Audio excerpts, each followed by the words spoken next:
Yep, it's Numbers Don't Lie, powered by Sofascore here on CBS Sports Golazos. Now it's time for the Oracle. This is a fun little bit, Geoff. We haven't seen a lot of these things that are coming up in this segment, including trivia, so stick around until the very end. And even if you're watching on YouTube, chime in and let us know what you guys think. The Oracle, our Sofascore, that will predict the possibility of comebacks in these Champions League quarterfinals. So without further ado, let's take a look at Atlético against Barcelona, who we, Geoff, have said that this is the one with the most comeback ability. No lead is safe against Barcelona. They've scored 3 or more goals 26 times this season.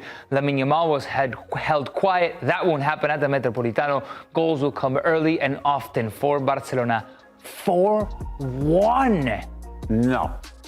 No? You disagree? I'm not seeing that. I'm not seeing Atleti give up 4. No, I'm not. No. Okay. Are you going with that? Listen, I don't think it's going to happen. Yes or no? This isn't out of the question. I didn't say that. I said I don't think that will be the score. 4-1, sure. I do not think it's going to be the score. We'll see. Moving it on over. Okay. What's next? Let's have a look. Can Liverpool turn it around at home against PSG? The reigning champions are hungry for more. PSG's 2-0 win in the first leg was as dominant as it gets. Liverpool held a single shot on target. The Oracle sees a 2-1 PSG win to advance 4-1 on aggregate. I see this. I genuinely, when we started doing this section, because I knew I was doing this game first, in my mind, it was 2-1 PSG. I agree 100%. I don't think PSG are going to come and wipe the floor with them. I think it'll be close. Liverpool will get the first goal. PSG will prevail. All right, the Oracle, what do they think about Real Madrid against Bayern, or shall I say Bayern against Real Madrid? 2-2 final result. The Kings of Europe are no stranger to comeback stories, but the deficit is going to be a lot in Munich. Neuer turned back the clock at the Bernabeu with 9 saves, another vintage performance, plus a couple goals from their star-studded attacking trio will be enough for Bayern to get through. A 2-2 draw after extra time, though, to send Bayern through 4-3 on aggregate. Oh, that's the nugget right there. Nice little twist. Okay. Right. Spicier than I thought. I think it might be a little bit more comfortable. I really did not want this. I was hoping the cards fell differently. I've now got Arsenal, wobbling Arsenal, at home to Sporting. What does the Oracle say Arsenal are going to do? Woo!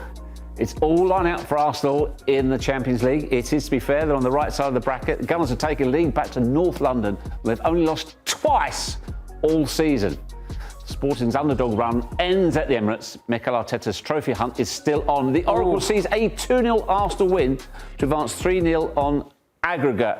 I don't see that at all. I think Arsenal will go through, but they're going to limp over the line 1-1, and they'll be hanging on for the last 15 minutes of this game. They'll go through, but I don't see them winning comfortably as that. All right, let's take a look at how the bracket shapes up then. On the left side, it'll be PSG against Bayern Munich then, and then on the right side, Barcelona against Arsenal. Per the Oracle, I think here in studio, the only one we didn't really agree with was the Barcelona Atlético Madrid, so it potentially could be Arsenal versus the Colchoneros if we had our say. Nevertheless, what a beautiful semi-final bracket it shapes up to be. Not if you're an Arsenal fan, because if Barcelona are in town with their goal-scoring ability, all depends on Arsenal's form. It all depends. Imagine Arsenal get a great goal against Man City, how they're doing in the league. Can they rediscover their joie de vivre? Can they go back to being what they are? Can they achieve their best ever season as a club? 38 wins so far. They're chasing 41. So, where are we going, Nico, with this? All right, we'll see how it ends up playing out in just a couple days' time. All right, come with me over here because we need to leave Champions League behind and talk about our WTF stat of the week here on Numbers Don't Lie. We always try to find that obscure stat, and without further ado, we haven't seen this, so we want to feel a little bit shocked when we do see our off-the-cuff stats. So, production.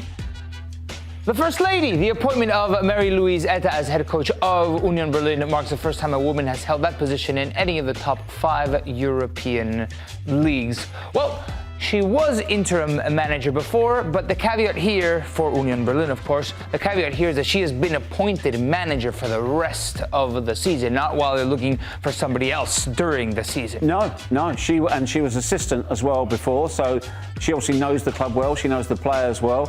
It is a statement of conviction from Union Berlin, and let's not pretend, this is a brave step, but good luck to her.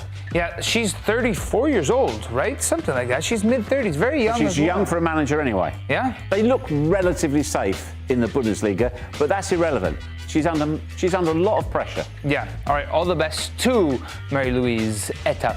All right. Trivia time. We have a player trivia and a team trivia. So this is Portuguese players with the most Premier League appearances. Bernardo Silva just broke that this weekend. I do know who the second player is. The second one's easy. Yeah. Luis Boamorte. Correct. I wanted to jump in there because he's the only one I know. Okay, yeah, the third one is easy. I mean, the silhouette kind of helps Cristiano. there. Okay. Bruno. And gotta be Diogo Jota. Yeah. There it is, on the money. Well done. Oh, well done ourselves. Okay, Portuguese player. Congrats to Bernardo Silva. What a player, by the way. Yeah, close they were. World Cup, Bruno Fernandes and Bernardo Silva on the same team, Portugal, man. All right, team trivia. Let's take a look. So, we're guessing the stat. Mainz, Nantes, Barcelona, Newcastle, Everton. 4.91%. First clue, it pays to be precise.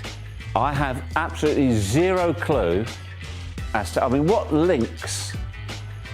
But even more not to be too precise. Hang on, think it through. That is... What? It pays to be precise, but not... Mainz. 4-point wins. Is it something to do with penalties? I don't know why I'm saying But that. why do you want pays to be, but not too precise? What do you mean too precise? What, 4.91? Is this a good thing? That's completely thrown me. Percentage of shots hitting the woodwork. Mainz, no. what are you doing? Yeah, it's like that old argument. When people hit the post, they said it was a shot on target.